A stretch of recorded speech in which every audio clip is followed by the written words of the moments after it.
let me show you guys one of the things I was able to get with our Mazda CX-90. I was able to purchase this bike right here. So we got the turbo inline 6, and you know, can't let this stuff fly. RC21, you know, I can't take this. Looking online, I was looking for ways to you know, I was looking for videos on how to lower the second row, because like it wasn't easy to do, because initially what I was doing was just pulling here and it stays there. It just kind of gets stuck there. It won't open up all the way. Yeah, there's love, there's hate, lies and games, faith. Hello everyone, welcome back to the channel, and today we're doing our 10,000 mile review of our 2024 Mazda CX-90. Now we got this back in 2023, so it's, you know, it was like we bought it in 23 as a 24-year model, but yeah, we're at like 10,000 miles now, and I want to let you guys know all the goods and the bads of owning this vehicle, right? And I also want to go over like how big is it, or is it big enough, you know? So I'll show you guys some measurements and stuff. And before I do that, let me send a shout out to everybody that supports this. That's 100 Grand Nate, that's Blueprint Winner Lee, Q the Chaotic, as well as Race Car 21, and everybody else that rocks with us. Any of you guys that rock with us, then I got a lot of love for all of you. But without further ado, let me show you guys one of the things I was able to get with our Mazda CX-90. I was able to purchase this bike right here.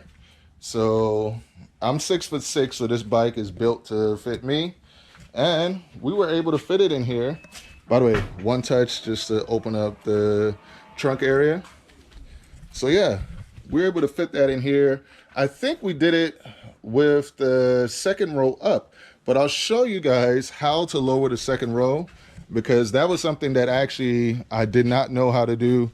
And I was actually looking online. I was looking for ways to you know, I was looking for videos on how to lower the second row, because like it wasn't easy to do, because initially what I was doing was just pulling here and it stays there. It just kind of gets stuck there. It won't open up all the way. So let me go ahead and move this seat forward so we can get the second row all the way down.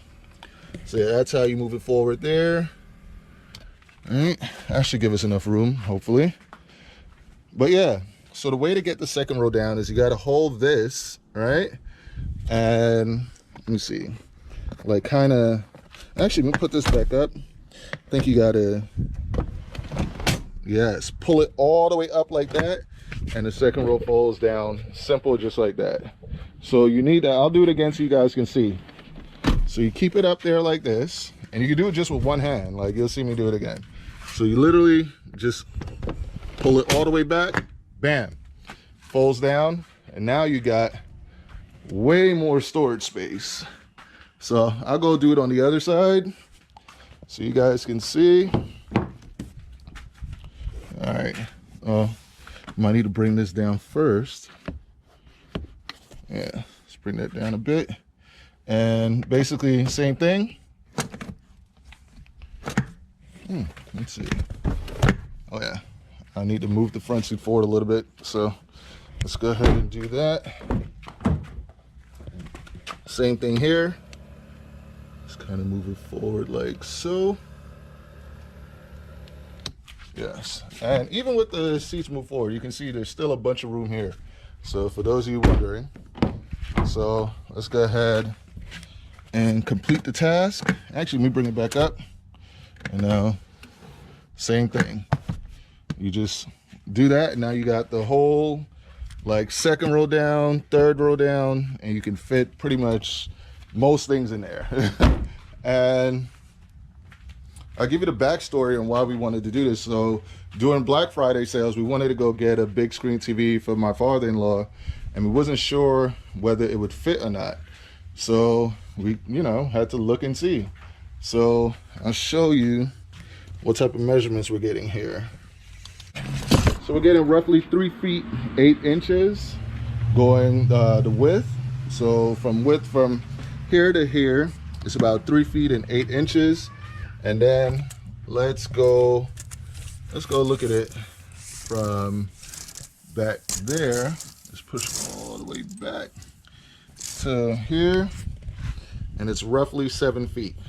Yeah, so pretty much 7 feet of room going this way, 3 feet 8 inches going widthwise. So most TVs, you'll be able to transport most TVs, and you might even be able to fit like a small refrigerator or a small like furniture set inside here. Like, so for those of you doubting whether, you know, it has enough room, I would say it definitely does. And then let's put the seat back up. Very easy to put the seat back up. Anybody can sit back here. Look at all this leg room. Tons of leg room. You got your AC controls in the back here for the second row. You got USB-C, 2 USB-C outlets right there. You got, so normally I'll show you guys something, right? And any regular person could sit here, but like I said, with me being 6'6", I gotta push the seat back a bit more. So I literally have the seat all the way back. So that's the seat all the way back. This is my seating position. Now let's see what we're looking at here. Still a good amount of space.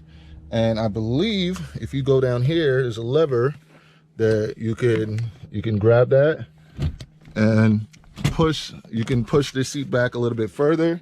You can make it recline by using this here. So yeah, you can make the seat recline right there. So even with the seat pushed all the way back, I can actually sit behind myself. I'm not gonna do it, but I can. And the added luxury, you have like the privacy shade there, you have it on the other side. You have roof rack here in case you really want to put something, you know, on the roof, you can. So from a practicality standpoint, it's amazing. It comes with built-in navigation. It has beautiful, nice, soft leather seats. Some of the best leather seats that I've experienced in a vehicle to this point. And it punches way above its weight, because if you guys watch some of our older videos, you'll see we compared this to a Maybach truck, a Maybach SUV, Mercedes. And the owner, Joey, was saying that the seats felt pretty much on par, comfortable-wise, with the Maybach. So that should let you know right there, you know? Now, has it all been peaches and cream? No, not really. We have had some issues. One issue was with the infotainment kind of blacking out at one point. Another weird issue that we've had was after we took it in for a recall, the gas mileage started going off. Like it just started being really weird. Like sometimes it would be at 100 miles, it would say we have 100 miles of range, and then it would drop from 100 miles of range to 0 like that. Like, and so we're gonna take it in. That's like the last little hiccup that I've seen with it. Initially the transmission seemed a little bit dodgy. Like it was kind of like, you know, not very smooth. It was kind of herky-jerky. But after we took it in for the recalls, that got fixed, and it runs a lot smoother now. The power is great power. The only real issue I can say we have now is just that gasoline thing. And it doesn't do it every time. Like sometimes it'll go down like 100, then to 90 and 80, and it'll go down like that. But it'll freak you out. Like you get to 100 miles of range, and then bam, 0. Like, and we just rush to go put in gas at that time because we don't want to get stranded, you know? But the utility of it, the fact that it's all-wheel drive, it's a turbo 6, it has great, like it says 280 horsepower, but man, it feels like 300 something horsepower to the wheels. Like that's literally what it feels like. And I'll show you guys like what it looks like underneath the hood. So we got the turbo inline 6. And you know, can't let this stuff fly. RC21, you know, I can't take this. And I actually don't like how dusty it looks underneath there too. So eventually I'm gonna have to go clean that. But mechanically, the way it drives and stuff, like for a first model year vehicle, normally first model years, I would tell you guys don't buy the first model year, because that's where the manufacturers want to basically work out all the kinks, and whoever buys it is like the crash test dummy that, you know, they gotta they gotta test it out on. But Mazda's reliability has been so good that we weren't that concerned about it, and they've been very good with like shooting out the recalls and getting them done pretty quickly. So it's, for me, I think it was a great choice, especially at the price that we got ours at. Like, if you want me to do a video about how much we bought this for versus how much it's worth now, like, we'll do that, because it does seem to keep its value pretty well as well. Ooh, wasp. Yeah. But it's a beautiful looking vehicle. We can take it pretty much anywhere. It drives good. It's all-wheel drive, so we know if there's like inclement weather, or World War III pops off, we could still load up the family, go anywhere. And it runs great. It has a good feel to it. Like, I don't know how to explain how Mazda does it, but they'll take these cars and really just make it feel like it's like a sports car somehow. So it has pretty decent gas mileage. I think we're averaging like around like 25 miles per gallon or something like that. So, or 25, 26, somewhere around there. So it's pretty good. Normally we'll have 3 car seats right here. Let me see if I can push this back up. Yeah, so we'll have 3 car seats here, but we can also like lift up the 3rd row, and sometimes we'll put 2 car seats in the back and then have 1 car seat in the front. And that way, like, so it'll just be 1 car seat over there, and then 2 people can sit here, 2 babies in the back there, 1 person in the front, obviously the driver. So it works. Like, if you're worried about space, I think in most, like, if you're like, a family of 5, you can make it work easily. I think even if you're like a family of 6 or 7, you can still get this to do the job. Like, I think it's a pretty solid vehicle. It's sturdy. We really have, like I said, most of the issues we've had, I think, are just first year type issues. I highly recommend going for the 2025 model year. I think the 2025s, they're probably going to work out all the kinks, and it's just going to get better year after year, because Mazda is like that. Like, some of the companies I know that are very good about improving vehicles year after year, at least mechanically, it's Toyota, Mazda, Subaru, Honda. Like, they tend to be really good with making their vehicles better year after year. So I think it's a great vehicle. After 10,000 miles, like, my wife loves it. Like, she's even saying, like, once our lease is up, we're just going to buy it outright, because she loves this vehicle. Like, she's not even thinking about, going to a different brand. At the very least, I think we may just upgrade to a newer version and purchase that one, because we leased this one because we wanted to test it out and see what it was like. And we got to give it a 5 out of 5, man. We love it. Yes, we understand there was going to be shortcomings because of it being a first model year, but it was very simple software type stuff. Mechanically, everything runs great. It's fast, it's comfortable, great gas mileage for what it is. Like I said, man, I give it a 5 out of 5. Like, I really enjoy it. My wife loves it. The kids love it. Whenever we have to pick up family and stuff, they love it. It's utility wise, we can, you guys saw I was able to like pick up my bike, put it in there, could fit larger screen TVs and furniture and things inside there. It's just amazing, man. It's just, and like I said, the all-wheel drive, like, for the money, what you get is just amazing, and I highly recommend it to anybody. But I want you guys to comment below. Let me know what you think. Do you think that we made a right choice sticking with the CX-90? Do you think that there's a better SUV that we can get for the money? And considering that I'm a car enthusiast, so I like the power that we have, the all-wheel drive, the way it just performs and feels, the comfort, the luxury, the utility, all those things combined with price and value. And I would say also the longevity of it and cost of ownership. So think about all those things, and I want you guys to be in the comment below. Let me know if you could recommend a vehicle that's better suited to encompass all those things I just mentioned. I think you're going to be hard pressed to find it. Probably the closest might be a Honda product, but it's still not going to be, you're not going to get the value, for your money that you would get with the Mazda. But that's what I got to say. That's my thoughts on it. I want you guys to comment below. Let me know what you think. Let me know if you found this review and update helpful to you.